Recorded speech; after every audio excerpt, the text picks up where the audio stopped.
from 4th and goal from the 2-yard line with the game on the line, what are you calling? And we know you're not calling spacing. We do recommend spacing as a great play, but yeah, let's talk about it. So basically, a 2-point conversion for the win. I like that, but I feel like that last part of the question is that's a question. He's like, I know why he's saying these things. Gibbs, I see you play, and I don't ever see you call it. And the reason I say space,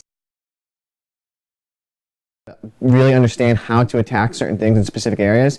I say spacing for that specific reason, because a lot of times you are going to flood those underneath routes. You're going to get a 1-1 matchup. If you can read it right, you're going to complete that pass. So that's why I say spacing, because it's easy to do. If I were going to do something a little more complex, kind of worried if you're going to get it done. So that's where we start with start you out in spacing, and then with the guides, things like that, that's where we get you the more advanced tips. And people play a lot of zone in that area. So a lot of zone, a lot of dropping guys back. 4th and 2, where is it? Here's the problem, 4th and 2, where am I? 4th and 2, goal line? From the 2, yeah, goal line. So, Miguel, here's the issue that I have with this.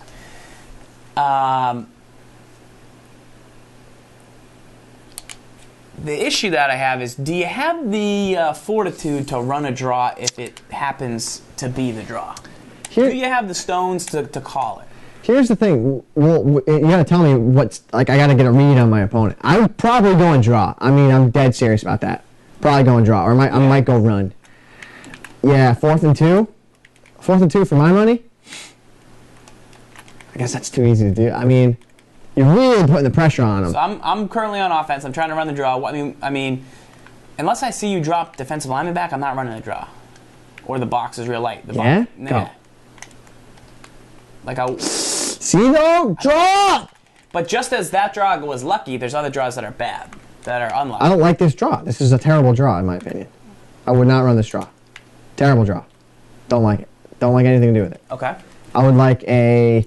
Here's what I would say. I like tray draws. I like tray draws. I think those are my favorite draws. If you go to a tray formation, do you have one? Yes. I like tray, and here's why. Give me tray. Come on, give me it. Give me it. Give me it. Tray open? Yes. Just give me a half-back draw. Here's why I like tray. Watch what happens in the formation. See how it's unbalanced now? Yeah. So yeah, okay, maybe you're gonna base a line. That's fine. But see, then what? I like trays because a lot of times if they don't base a line, you could catch them. Okay. See, I think you're using draws reversed as how I would use them, and no offense, but you're using draws as I'm going to come out in the draw, and if I get what I want, I'm going to go. I'm going to come out in a pass play, and then if I get what I want, I'm going to audible to a draw. Do you know what I mean? Yep. So I would go with something probably, I would definitely use something compressed.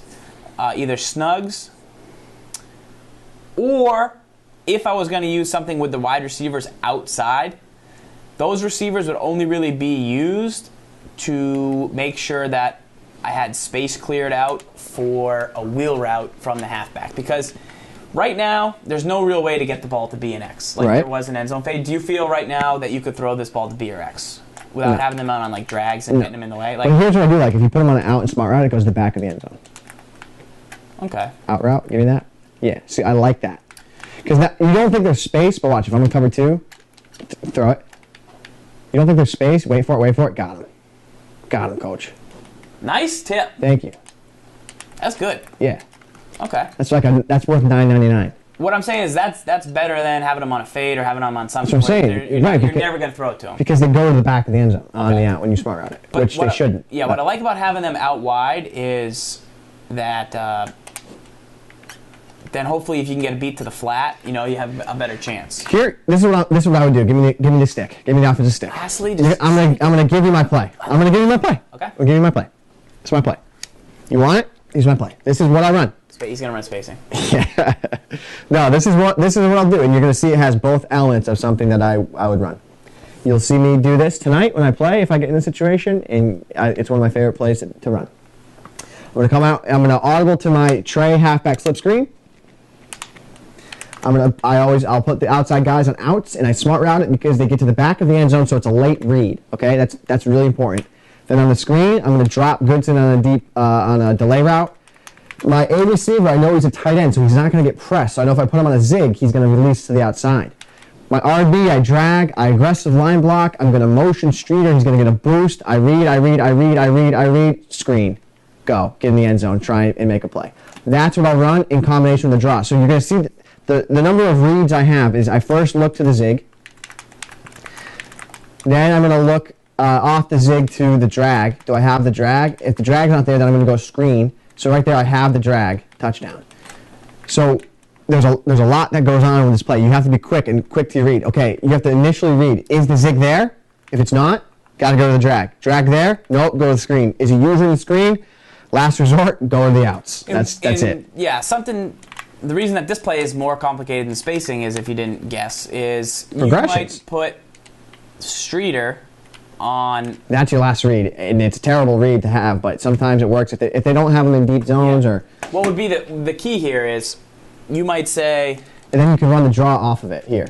Oh, I'm pretty sure he put Streeter on a zig and he just throws it to him, but no, it's A because it's a tight end who doesn't get pressed, not RB. And then all of a sudden you get stuff backwards, and then you say, oh, this play doesn't work, this play's garbage, when it's actually a really good play, but you just messed something up. So start with spacing, but then having something like this with all the different options is really, really nice to have. I've been hit by that screen. The screen's better a couple yards out, but I like the fade away from it, like fade away to the right. Real nice. So if they're in strictly man and they don't have zones out there, the A route is what gets open the most often. You'll see he releases out to the flat there, and you can get in. So if Carl's just plays straight man, that's the guy I want to throw to. I want to throw to the A receiver. I can't wait for to play someone tonight, and they're gonna. And I'm always super nervous about the halfback on a flat. See, that's the guy I want to go to right there. So if they're in man, that's who you're targeting. Again, don't just try and force it to the screen. The screen's a last resort. The screen is like my first two reads aren't open. Screen's Novocaine. Right. The screen is like it's a good third route in the red zone.